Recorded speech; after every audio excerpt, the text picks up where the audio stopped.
So first of all, I'd like each of the panel members to sort of wave, tell you their name, and tell you which corner that they're representing. We'll start at this side. Hello, Guy BENDOV on the right corner. I'm the CEO of Sidegeek Games. We're using Unity 3D as an engine to develop our games that are usually cross-platform, iOS, Android, Kindle, and Windows 8. Okay, so Paul's next. Can we have a cheer from the audience? Who's doing Unity development? Okay. Next. Hello, my name is Moshe. I'm the CTO of Gingy, and we've developed our own game engine for cross-platform development from scratch, basically. Okay, do we have any Gingy fans in the audience? There we go. Next, Albert. My name is Albert LAI. I'm with a company called Big Viking Games. I'm one of the co-founders, and we work in HTML5. Any HTML5 fans here? Woo! You're all idiots. My name is Zach Voling. I work for a company called The Portable, and we are the financial backers behind the Coco Studio project. So I'm here to promote native technologies. Any native fans here? Come on. Okay, we'll do it with the panel with a show of hands. If I was developing a game for Android, which of your platforms would I be able to use? Hands up if I'd be able to use your... Okay, how about iOS? Web, browser-based? Any BlackBerry fans up on the stage? The answer can work on. Windows 8? Console? Sure? Ask me later. Okay, let me ask you another. We're going to go down the panel. I'm doing a 2D game. Why should I use the platform that you like the best? I'm defending here another company called Unity. That said, you know, as a studio, and from a studio perspective, we decided to go on Unity even on free production that's actually very 2D-ish. And as you know, Unity, by its name, Unity 3D, started as 3D, and it's still a lot of the value there is when you create 3D game. They have come up with tools to cover 2D production, which as a developer are very easy for us, and as we take basically the same teams or similar team members that worked on other game and put them in our production process. And as a studio, we are running about 4 production processes at the same time. It was easy for us to have them use the same environment and cover 2D as well. And that's the big value for us. Okay, so basically with Gingy, we started by searching for cross-platform solutions out there for 2D games. This is what we do. And the issues that we encountered was basically that the cross-platform solution out there cover mostly the language barrier. You can compile your application everywhere, but the thing that we wanted was actually to have a single code base and publish to all, and to solve the real fragmentations out there, meaning the UI differentiations, resolution bases and stuff like that, and also the differentiations in CPUs and GPUs. And basically what we did is we have a liquid UI unit module that actually can smartly stretch your application or game on any device without any changes, so you can actually have and very similarly, all the applications look very similarly on all the devices, so you can actually have an application, write it once and then publish to all, and then if you have any updates that you want to add to your device or anything that you want to add in, you will do it on a single code base, meaning you will not have any multiple pipelines once you develop your game. We have a lot of tools to help build 2D games that help really shorten the development times. I will not go into them because it will take a lot of time. But basically, we do, the gist that I want you to get is that we do something that will make you write a single code base and publish everywhere. It's in ActionScript, correct, or yes, C++? ActionScript 3. Okay. So HTML5, it's HTML, right? Everyone knows HTML. You can find a lot of JavaScript developers. So obviously that's an advantage. HTML5, I would say, works best for menu-driven games. You can use Canvas, you can use DOM. DOM definitely works out of the box very well for 2D menu-driven games, but still I would advise people to, if you're looking at HTML5, to go down the Canvas path. You will get better performance. You do have to do a little bit more legwork of Canvas. It's something that most of the other platforms won't allow you to do, is very, very frictionless real-time updates to both mobile and desktop devices. So, one of the key things for us in selecting HTML5 was that if we have a change in our mobile application, that whatever we change there is seamlessly and immediately reflected on a web-based or PC-based web browser. And for us, that's really important because our players and the games that we build, we want our players to be able to have the exact same experience on mobile as they do on Facebook. And not having a plugin, unlike Unity, is obviously something that's a real benefit, and we're trying to reduce friction. Yeah, so I'm here mostly representing Cocoa Studio, which is still the most popular 2D engine for iOS today. More games have shipped on Cocoa Studio.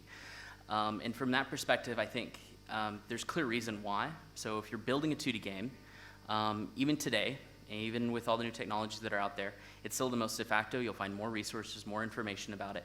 And the reason why it really kind of has become de facto, at least for 2D games. Now, I think Unity is killing it in the 3D space, but for 2D games, for casual games, when you get the performance and load times that you really absolutely need, and then you get the frame rates that you need. So from that perspective, you're getting all the benefit of the fast casual kind of experience that you need with a 2D game that you kind of expect, that you'll only really get out of using native tools and really pulling out every MIPS out of every CPU cycle that you have on your processor. And so from that perspective, I think you'll find more of the bigger studios and the bigger game houses, Wooga, Zynga, Pocket Gems. Most of them are still focused on Cocoa Studio. So from that perspective, if you're looking for something to adopt for for 2D game development, I think it's still the best solution. What about the audience? Are they how many 2D and how many 3D? Raise of hands for 2D developers. Most of them. And 3D? There's just a couple. So very quickly, in one or two sentences, coming back this way again, why is your solution the best for 3D? For 3D, we're only probably... 2 sentences, come on. Oh, okay. Probably not the best. And use Unity for 3D. Don't bother, unless you're on the web and you enjoy pain, and you're willing to put up with WebGL, which is even worse than Canvas and DOM from a tools perspective. But I'm hopeful that in the future, better and better tools are going to come down the pipeline, but it's still very early. I love the honesty, but that was more than 2 sentences. Come on, this way. So I'm going to quote the guys to my left. It's not, we are still not with the full 3D solution, so it's not there. We're not targeting 3D gaming. So for now, I think also the 3D is Unity is the best. Yeah, we have a winner. We have a winner for 3D. Tools. So I'm a development studio. Things don't get created in thin air. I have to hire people, and we need to provide tools to them. What good developer tools are there to support the platform of your choice? That's a great question. We, as a mid-size developer, and we're anywhere between 20 to 30 people, depending on the amount of production going, it was very important for us to have a very strong ecosystem of tools, services, and assets. Unity has the Unity Asset Store that provides you a lot of shortcuts in a way if you need anything from certain technology, certain feature, whether it's front-end feature or back-end. Certain assets which enable us to create prototypes actually very, very quickly and test them with the market.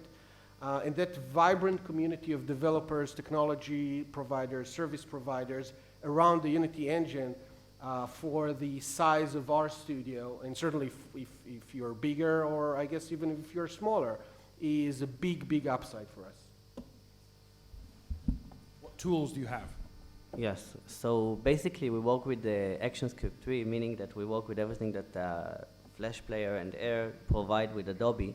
So we are talking also on a very big community and very, very vast tools for creating assets, and like Flash and the tools that everybody knows from casual and social gaming. That's for the aspect of the visual side. There are frameworks coming out basically on a weekly basis for physics engines and anything you'd ever need, hit detection, anything that a 2D game needs and will ever need. There are tools coming out. We came out with a lot of tools for analytics out of the box. You'll just need, it's 2 lines of code and you have analytics embedded in your application. We have screen management. We have a tutorial system that's fully interactive in your game. It will take only the time that it takes to write the tutorial lessons themselves, the sentences that you want to show. It's fully interactive. It waits for customized events. We have all sorts of tools, animations. It's endless possibilities, and all of those come within G&G. Albert, what tools do you use? The tools are, quite frankly, crap. And we've had to build the vast majority of our tools in-house. And we did that because, you know, there are existing tools out there that are good if you don't have the following constraints. If you're not constrained by this purist view that we have of HTML5, which is that we want whatever code that we write to be able to be playable and consumed within a open web browser on any device, then it restricts you from using something like LAI or Game Closure, which are basically tools that compile down your JavaScript into some form of native code, which allows you to do a lot more animation, have much higher performance on your HTML5 game, but it's no longer really HTML5 because it's actually compiled to native code, and you're not able to really run it in the open web, in a open web mobile browser. Which is, quite frankly, where I feel like the opportunity, the massive opportunity around HTML5 lies. Having said that, it's you know, the tools from LAI and Game Closure do accelerate development quite a bit. I got a question. What about using tools like Emscripten to get native code back to JavaScript again and make it? Yeah, we're experimenting with some of that, but I think it's still early days for that, and I'm quite frankly not sure how well it does in mobile right now. Yeah, so I can answer that one a little bit more, being the native guy and looking at the Emscripten option. So just strictly speaking about Cocos, and then how that kind of translates to even going to the web for a lot of customers. With the fact that Cocos has been one of the oldest tools, it came out in 2008. And now has this rich ecosystem, being this open source project with everybody contributing to it. And then you get all these tools that help with every part of the pipeline, from like your designers to everything. That it's, to answer the original question first, but it really has turned into probably one of the biggest ecosystems. It doesn't have a central store like Unity, but it does have thousands of developers using it and contributing back.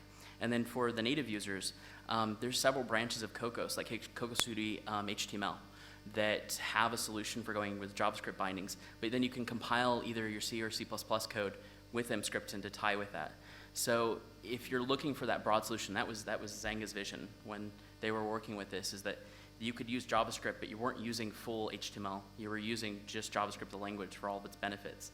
And then you get to take that and bind that to native interfaces for each platform that you're really targeting. So Canvas and WebGL on some platforms, or using whatever view system you want, even XNA on old Xboxes. And that was the vision. Whether or not that's held true is kind of it's a fragmented environment. But because it's open source, there's thousands of variants, but kind of a rich ecosystem for that. There was one thing that I want to add about HTML5 that's kind of cool, that's unique to the tools that we've been able to build, that all of you can build eventually as well, and we might even partner with others on this. But we've built an internal tool that allows for our artists to actually, if they wanted to, if we want to let them directly deploy code directly from Photoshop. So meaning, if I were to move a button from the left to right inside of Photoshop, I can have that change reflected live in my player's hands in real time, which is pretty awesome if you want to do crazy things to your players, or if you want to see how your changes actually look across devices in real time. So being, some of our developers or our artists are able to move something, inside of Photoshop and have a tablet and a phone in front of them and see exactly what it's going to look like without recompiling or doing even a refresh. We're going to start this ending and work back again. So tools are part of the equation. The other part of the equation is the warm bodies to use the tools, the developers. So if you put a job description up saying, hey, I'm looking for a developer, and you say requires HTML5 skills or C++, how easy is it to find good, talented developers using the tool of your choice? Well, okay, for us, it's quite easy depending on what part of the world you're in. If you're in the Bay Area, finding an iOS developer is just walking outside and tripping somebody. But if you're in other parts of the world, it can be harder. So different markets, China is harder for iOS, but you'll find more popularity with Android. With a solution with ours, as long as you have a background in C and C++ or Objective-C for the iOS side, which is not so hard to find, it's not a problem. So pretty much any market you're in, it's not that hard to find a native developer. Albert, how easy is it to find HTML5 developers? Well, there's HTML5 on the front end. So if you're looking at front-end HTML5 developers and JavaScript developers, there's a difference between a JavaScript web developer and a JavaScript games developer. It's just, it's night and day, the level of difficulty and skill and frustration, mostly the frustration. So it's very hard. But the sort of the fortunate thing is just because you're using JavaScript on the client side doesn't mean you're stuck using JavaScript and complex nascent technology on the server side. So in our case, we did you start using Node. Now we're using a combination of Node and other languages on the server side. So basically, I just want to add one thing to the previous question before I go into that. I totally forgot to talk about the fact that in tools perspective, we have an IDE that actually you can drag and drop your way into an application that actually uses and abuses all our features and everything that we provide within our ecosystem. And it's pretty intense. You can also download it for free in our website, and I will not do any commercials here, but I think that's enough, but it's pretty intensive tool that can do a lot of the kickstart your application and embedding your assets and using them correctly. As for the question we're currently talking about, Flash developers, ActionScript developers are very handy. There are a lot of studios that develop games for Facebook and for the web. Most of them don't even know how easy it is to start working on mobile applications, because basically Adobe did a very, very bad job publicizing themselves in the previous years with the mobile market, and so people do not even try. But anyone who knows how to write a game in Flash for Facebook or for the web knows how to write a game with Gingy. And how easy is it to find Unity 3D developers these days? It's pretty easy. Where we're headquartered in Tel Aviv in Israel, there's a lot of people in the game industry that know how to use Unity, especially when it comes to people who develop or aspire to develop more high-end 3D games. That said, in Unity, I think like Flash in the early days, you have kind of two tiers that we see. One is the kind of students, early comers, people who know how to use the tools that are really kind of present themselves very clearly, like the IDE environment, and know how to integrate stuff, build quickly stuff with the interface, and then the more deeper, I want to say, professional programmers, and that's always hard to find. People who are very good programmers, especially on the technical side, obviously, and are very good with Unity. That's always a challenge if you find somebody like that. We did find a few people who were that and joined our team. And in some cases, we actually look for great programmers, great usually C++ programmers. And through a very quick process, they were becoming really high-end Unity programmers. And by that actually kind of upping their own value and our value as a group. I hope the audience has some questions, because I'm going to be drying up pretty soon, but we're going to start back at the far end again. Nothing's for free, so for your particular platform of choice, what does it cost me to get a development license? Are there ongoing license fees? Is it free? Where do you make the money? Or where does the tool developer make his money from those things? Okay, so so I don't know if I clarified this at the beginning. We do two things at our company. We do a project called Sprite Builder, which is completely open source and free. And if you're building something for iOS, it is free. It's open source, so you're paying the $100 to Apple and you're shipping. And there's absolutely no cost, although we do offer commercial support for bigger companies that want it. But, I mean, you don't need it in a lot of cases. But when it comes to coming to Android, if you're talking about specifically what we do, there's two kind of camps with Cocos. There's Cocos GDX and Cocos. And with us, we prefer Objective-C, and then with Objective-C, we have different models that kind of fit all different kind of price budgets. It starts at $1,000 for an indie, and then it works its way up mostly on support. And if you're using Cocos CDX, it's still completely free, but you're on your own.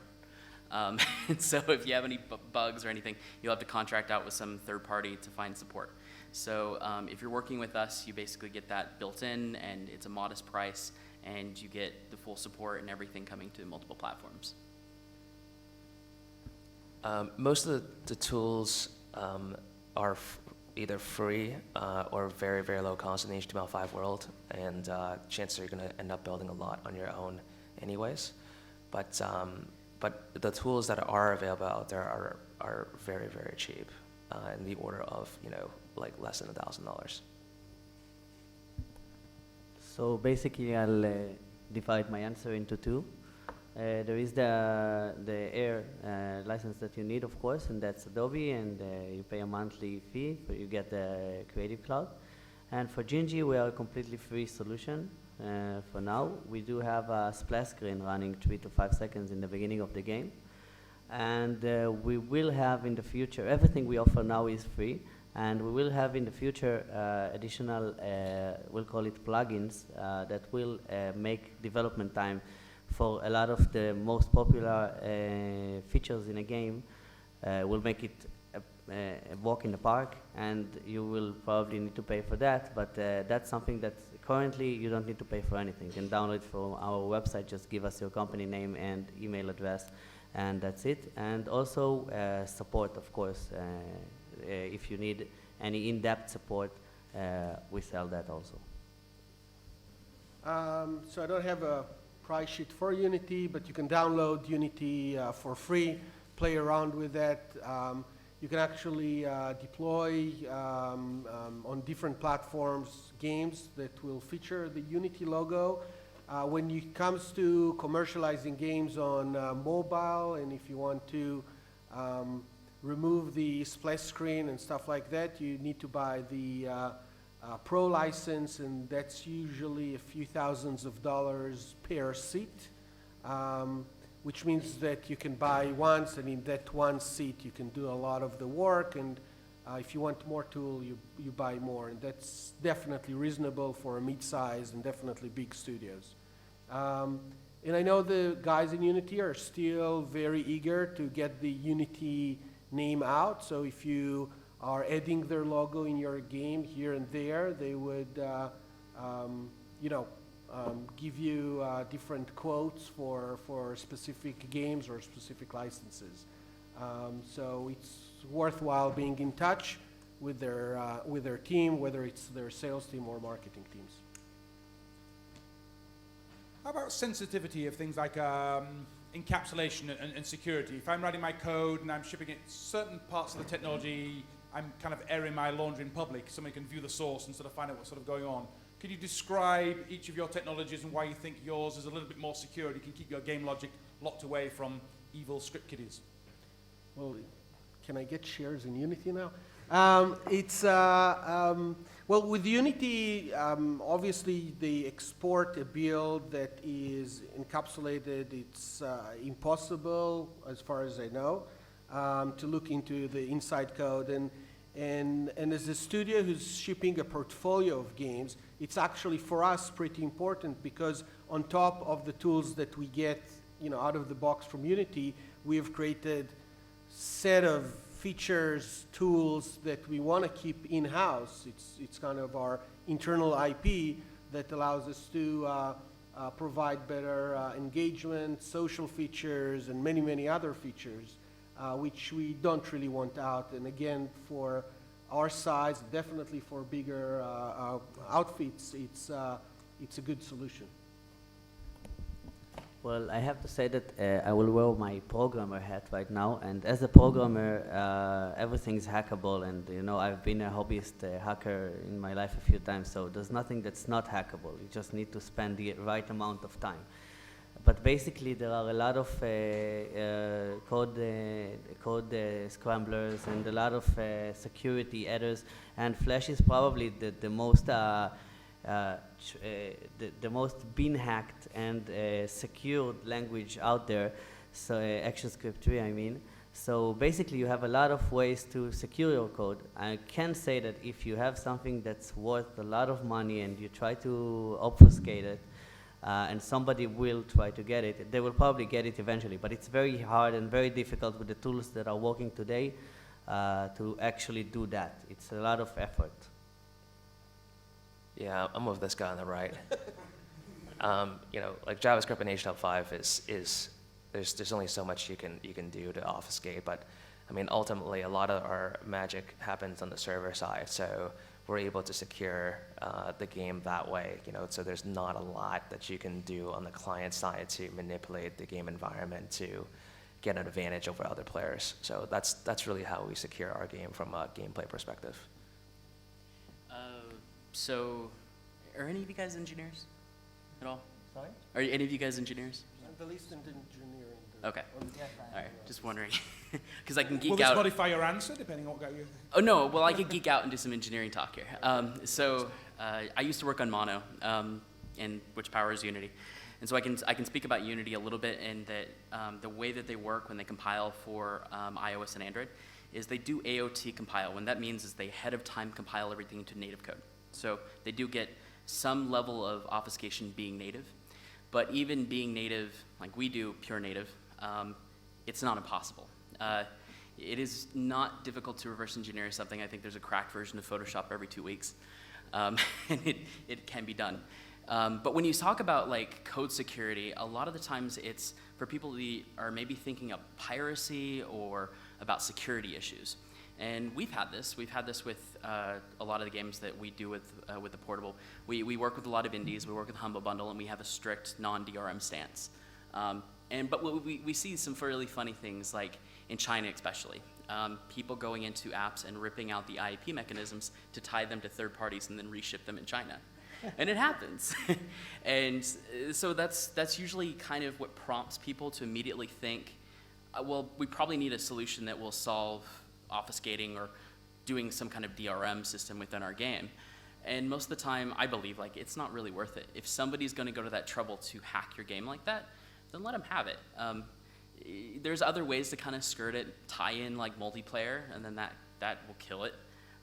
Because if you could always validate the other client from the other side. And there's simple ways to do it without going to that level. And so even though like in the JavaScript and Flash scenarios, like it's easier to reverse engineer, it doesn't matter. It really doesn't matter. Well, it doesn't. It depends what you do. I mean, for Sidekick is creating games, portfolio of games, and we're working with different partners. Essentially, whether we license the game or just doing work for hire, big part of our ability to provide good service to our partner is ability to develop fast, very stable game. And the infrastructure that every studio creates for itself is actually its own kind of secret sauce. We do not want that secret sauce to be out, because otherwise everybody would be able to develop fast, portfolio of game. And if you're a studio that's doing one game, or you're a smaller outfit, it might it's less relevant. But if you're more work for hire studio, the internal tools are extremely important for you, and they're extremely valuable for you. But do you see more people that are cloning your games more than actually stealing the IP from the original one? Because like in the cloning game, that's something we really can't even stop, and because like it's legal unless they're like stealing some assets or you have a patent or something. But is it actually stealing? Do you get that very often? So again, we're using Unity. We're using the tools that we use. We don't know anybody who's coming in and steal that or this part of the infrastructure. We want to think that this does not happen. When anybody wants to steal the wrapping, the graphic theme, certain features, it's very hard to cover that. Obviously, most of the hacks are actually hacks into the system. So, I think less than 24 hours after Romans from Mars was released, we had the first YouTube video posted. Somebody did that, obviously, somewhere in Asia, about how to do X, Y, Z and get all the coins and gems that you'd like to have in the game. That's obviously like the first thing that people do. Well, I want to give a chance for the audience. Any questions for the audience? I think we've learned that server-side validation is essential for an online game. I think we've go ahead. Trying to kind of poke holes in each of your positions, just to sort of challenge. Native guy, well, that's pretty pure. I don't see any need to criticize that. It's not for me, but best of luck. Fair enough. HTML5, I don't think I need to criticize you. You do a pretty good job criticizing it yourself. So, but I think your investment will pay off, and I wish you luck. So no, my questions are for these, for Unity and Gingy. For Gingy, actually, what is different? Gingy. Yeah. What is different between what you're doing and Flash with Air? It sounds like you're just duplicating what they already do. No, actually, no. We have a lot of. It will probably be easier to actually show you, but we do have a very big amount of a performance boost, hundreds of % of performance boost, because we take control of the assets and the assets representation on the screen. We do work with other engines that are very popular today, like Starling and Dragonbones frameworks that take use of Stage 3D, and we also improve the performances on those. I'm talking also about the Liquid UI, which it's not scaling; it's more of spreading your UI on the device smartly, and it's automatically done. So basically, most of the work that we do is actually saving a lot of programming to actually not have differentiated pipelines for, let's say, iPad and iPhone 5 or iPad and Nexus 5, stuff like that. That the resolution base are very, very differentiated. You still can do a single asset base and a single code base and publish it everywhere. So it's a huge time saver and a huge money saver for all of those. And I'm talking not only on mobile, because this is the thing that I want to stretch out. I'm talking also on web and mobile. You can have a single code base and deploy it to web and to an iPhone or an iPad or a Nexus or whatever. So basically, you can create a game, and it will probably take you less time to create a game with Gingy, because it is a set of tools that actually take down development times. But that's the same as Air. Yeah, of course. I'm not talking about 3D games, of course, and I'm talking about 2D games.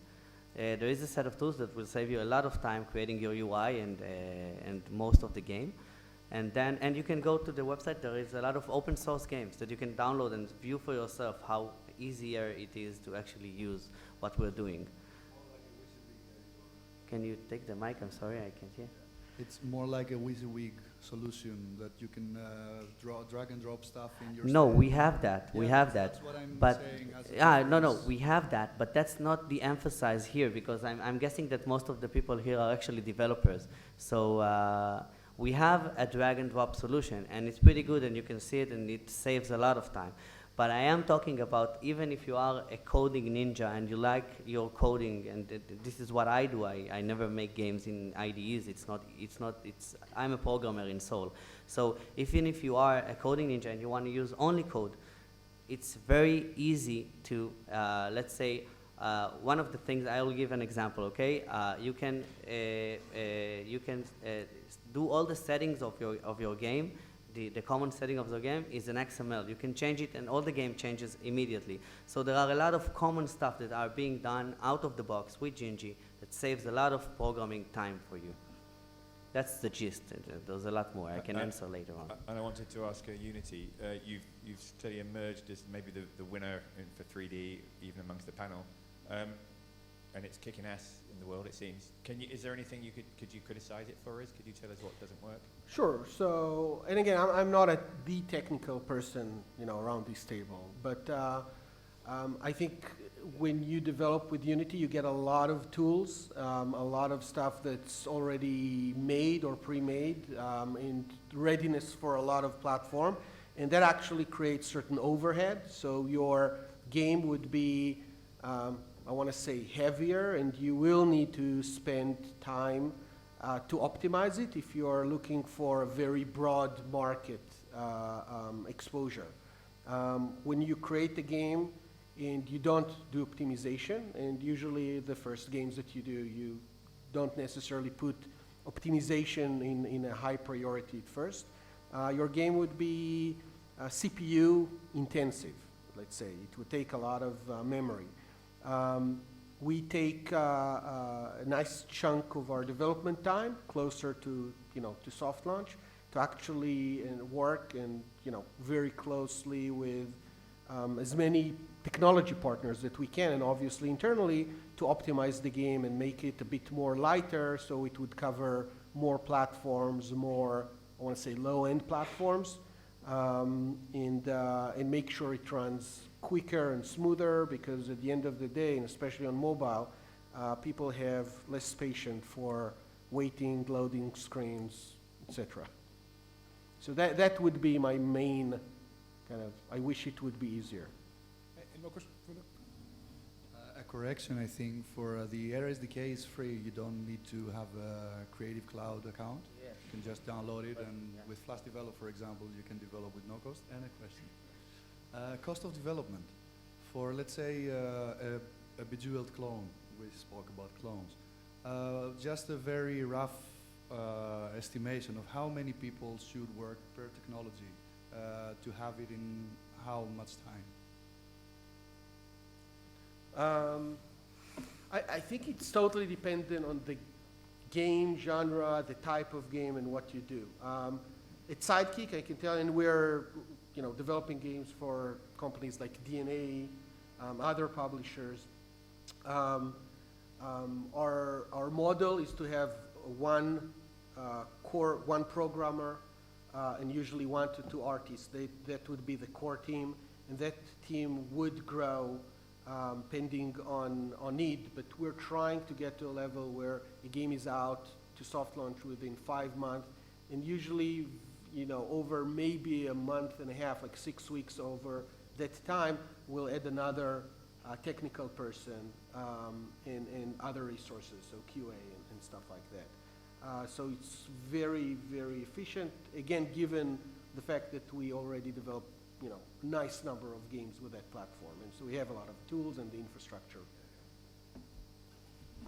So basically, I would repeat what he said, that this is a very abstract question. It's very hard to answer that because it depends on the extent of your game. But basically, if we disregard the fights that we get with the graphic and the programmers, you know, the getting everything right visually, if we talk about a casual 2D game and we're talking about something, I'll give an example, okay? If we talk about a game like a very simple game like Flappy Bird or something like that, you can do it one programmer in a few hours and that's it, and it's done. If we talk about something with a little bit more extent, which we are just working on something with one studio, we get one programmer working on that. It's a very complex game. It throws data from real stock market. This is what runs the game, and it has a very intensive, it's a multiplayer game, so it has a very intensive server side. So we had a server-side programmer, one server-side programmer, one client-side programmer, and it took approximately a month and a half, including the graphics work and getting the customer happy. So this is the extent for a really sophisticated game that actually has a UI that's unique. And Yeah, we actually did something as an experiment to see how long it would take for us to create a match 3 game, and we were able to, with a senior developer, get it done within a couple of days. We had a basic match 3 game for as an alternative battle mechanic for one of our previous games as an experiment.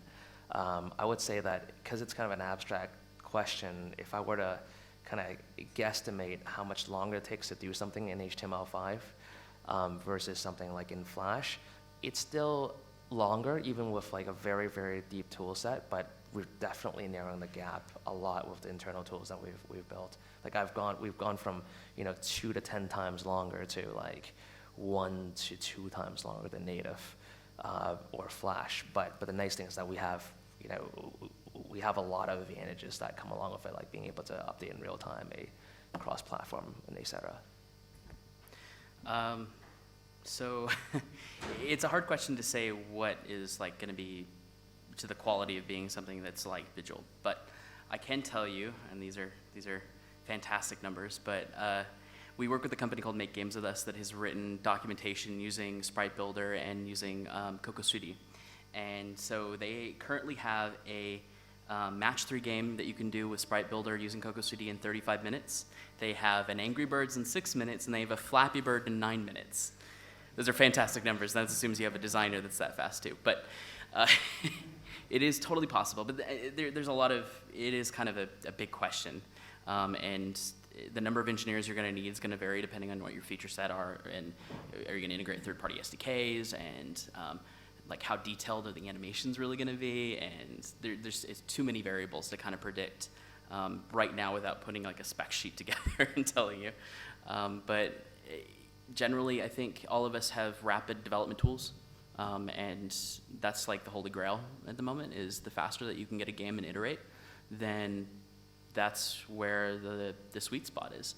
And I think there's not one of us that doesn't work towards making sure that developers can stay focused on game design and not spending hours and hours and hours twirling away building an engine. No. Okay, starting at the end and coming back this way. Give me an example. I'll let you do 2 each. One you've been involved in, one you haven't been. What game best represents the platform of your choice and the idea of, this is the personification of what really cool things can be done in this platform? So one you've been involved with and one you just really respect. One I've been involved with. So we assist developers and we help power their games. So a lot of the times we indirectly are involved. But wow, there's so many. Ridiculous Fishing, I think, is a good one that I've been glad to help out with. Who knows Ridiculous Fishing? Yeah, they're There we here. go. Yep. So that was ported with us to Android. They didn't use us initially to go to iOS. They just came to us afterwards. So it's a different story. But if you want to talk about native, every AAA title. Fair answer. Okay, Albert, what game do you say, this is proud, this is done HTML5? It is biased, but we created our flagship title is called Tiny Kingdoms, and it's one of, if not the most sophisticated HTML5 mobile application that's on the market today. And there's a distinction between mobile HTML5 and desktop. Mobile is just 10 times harder because you're dealing with a much lower power device with a lot more restrictions. On the web, I think there's a lot of really cool WebGL and Canvas demos out there. Sadly, there aren't nearly as many, fully production level games. But I think you're going to see more. But you're not going to pin one down. Other than your own title, you would name at least one that you think is really cool. This is actually a really cool, I think it's from a Ukrainian company called Pure Token, and they have a 2D physics game that's done in pure HTML5 that runs in the mobile browser and tablet, and it looks fully native. It's actually quite cool and fun. Okay. What are you really proud of and say, hey, this was done using our technology? Okay, basically, the best example I can give is one of the very short past. A company came to us in Israel. They have around 100 developers, and they had a game that was built on Flash, actually ActionScript 2, 6 years ago, and they ported it to ActionScript 3 patch by patch. They had 350 megabytes of assets, something horrible. It killed me. I didn't sleep for days, and just thinking about it. And they wanted us to actually, they said that it was something that they don't think is possible to be porting to mobile air. And I told them that I'm gonna prove them wrong, and we took that game. It took 2.5 weeks. We took that game exactly, and all of you can come to our booth and actually view it working on mobile and see it with your own eyes. We've ported it. It's a very big extent game. It's kind What's of... the name? We want to know the name of it. The name is Bamba. It doesn't mean anything to anyone here, so I don't know, but because it's an Israeli... It's been recorded. We'll look it up. No, it's an Israeli title, so it was for the Israeli audience. But it's a very big game. It's just to give you an idea of the game itself, the gameplay. It's kind of Heroes of the Might and Magic meets a little baby. So it's I know it tells you a lot. Everybody has an image in their mind now, so I'm happy.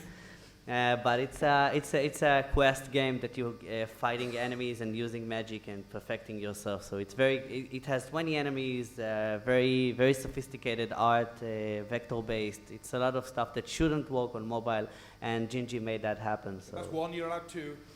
Flash games, Air Flash. You have I don't know. You have if you look at the web, you can see the best example is Candy Crush. It's the best thing you can. Anybody heard of Candy Crush? Okay, Unity 3D, the one that you've been involved with, and just one that you think is a really cool use of Unity technology. Well, it's Unity 3D. I mean, the amount of games on that is crazy. If you are doing a cool game, whatever size you are, Unity would actually promote this. They have it on their website.